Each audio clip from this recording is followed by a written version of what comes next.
Mitä tää nyt oikein on? Just mä kerroin. Tuo on meidän uusi esiintyjä.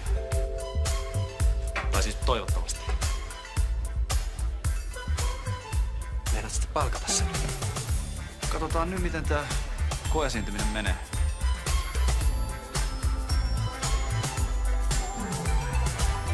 Ei toi kyllä kovin hyvät näytä. Tää... Tytöllähän on talenttia. Käske se pois sieltä. No en varmasti. Tällä menolasta tulee meidän uusi laki.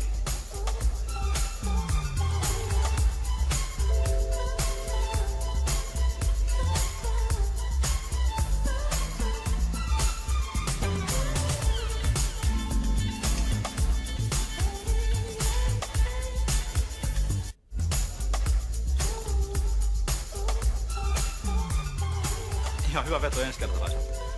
Vähän kesyähän toi vielä on. Ei todellakaan. Mutta kun laittaa vähän pornoimmat kuteet ja kunnolla kiiltoa huuleen, niin eiköhän sieltä vielä villikissa kuoriudu. Nyt tää Beverly saa riittää. Mitä? Pelkäät sä, että se tulee sun apajille?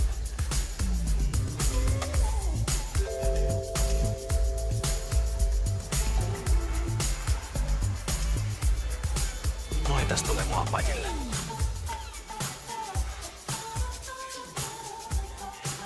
Toi on mun vaimo. Oho. Tehän ootte erikoinen pari. Kiksinsä kullakin.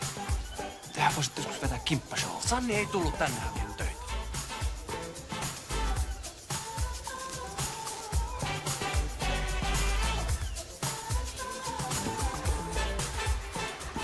Se tuli näpäyttää mua.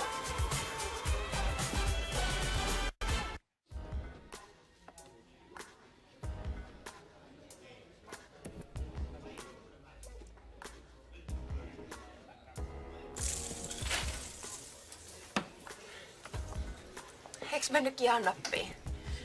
Noin niin kuin ekaksi kerraksi. Meinais vetää useamminkin keikkaa täällä. Joo, jos mut palkataan. Yleisö ainakin tykkäs.